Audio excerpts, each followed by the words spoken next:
The sound of electronic music was deafening. Young people danced frantically, as if every beat was controlling their movements.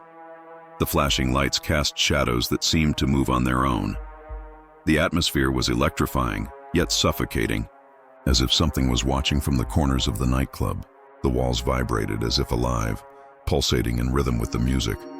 Faces began to emerge from their surface, frozen in silent screams. Emma ran desperately down a narrow hallway, her breathing ragged, her eyes wide with fear. Behind her, dark shapes glided, moving unnervingly fast yet silent. The hallway twisted and stretched endlessly. She glanced at a mirror on the wall, but instead of her reflection, she saw shadowy figures standing motionless, watching her. Turning a corner, Emma saw a door and sprinted toward it, her hands reaching out. But before she could grab the handle, the door disappeared, replaced by a pulsating wall. The faces pushed out from the surface, mouths open as if screaming, but no sound emerged. Emma froze as her screams were drowned out by the relentless bass of the music. The shapes behind her closed in, and the walls pulsed faster, glowing faintly, red. 2 days earlier, Emma and her friends, Jack, Ryan, and Chloe, were excited about the grand opening of the Eternity Nightclub. Flyers for the event were scattered across the city, promising a night like no other. The words "Dance Until Eternity" glowed in golden letters over a black background, surrounded by intricate symbols that seemed to shift if you stared at them for too long. Rumors about the club had circulated for weeks. Some said the land it was built on was cursed, with tales of disappearances and eerie lights. Others whispered about rituals and sacrifices that once took place there. But for Emma and her friends, it was just another urban legend. Curiosity won over fear, and they decided to check it out. On the night of the party, the club's neon facade lit up the street, the wet pavement reflecting the pink and blue lights. The building looked futuristic, almost surreal, with its sharp angles and glowing edges. Jack joked that it looked like a spaceship, but Emma felt a sense of unease. As they approached the entrance, she noticed Chloe's excitement.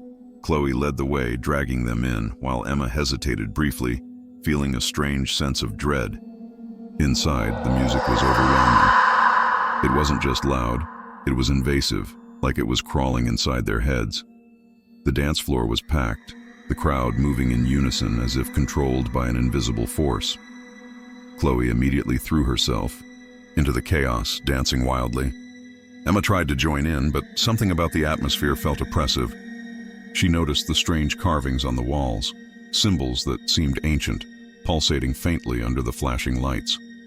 Ryan touched one of the walls and recoiled. It felt warm and slightly wet, like flesh. He turned to Emma, his face pale. "Something's wrong," he said, but his words were drowned out by the music. Jack noticed something in the mirrors. They didn't reflect the crowd accurately. Movements were delayed, and distorted faces appeared behind people who weren't there. He tried to brush it off, but the sense of unease grew. The nightclub had 2 levels. On the lower floor, the crowd danced feverishly, their faces blank and their movements almost mechanical. Above, the VIP section was visible through an open balcony. The VIP patrons were eerily different. They were dressed impeccably in vintage, suits and gowns, but their faces were hollow, translucent, as if they were specters watching from the afterlife. Their eyes followed the crowd below, unblinking and soulless. Chloe danced harder, her body jerking unnaturally to the beat. Her eyes seemed to glaze over, glowing faintly. Emma tried to pull her away, but Chloe didn't respond. Ryan and Jack pulled Emma aside, pointing toward a hidden staircase at the edge of the dance floor. They followed it, passing through a curtain, into a small room filled with an oppressive heat and a faint metallic smell. The floor was covered in dust, except for the center, where a large glowing red symbol had been carved into the concrete.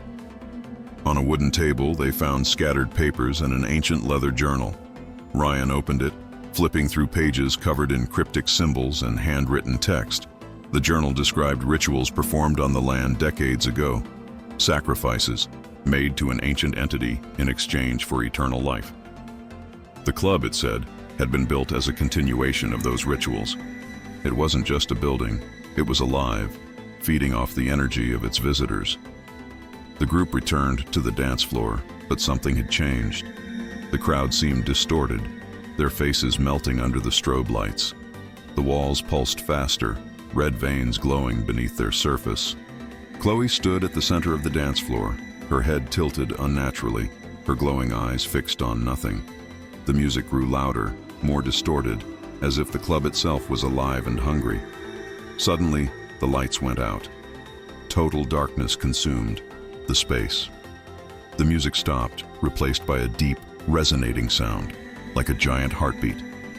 When the lights flickered back on, shadowy figures began emerging from the walls, their forms shifting and undefined.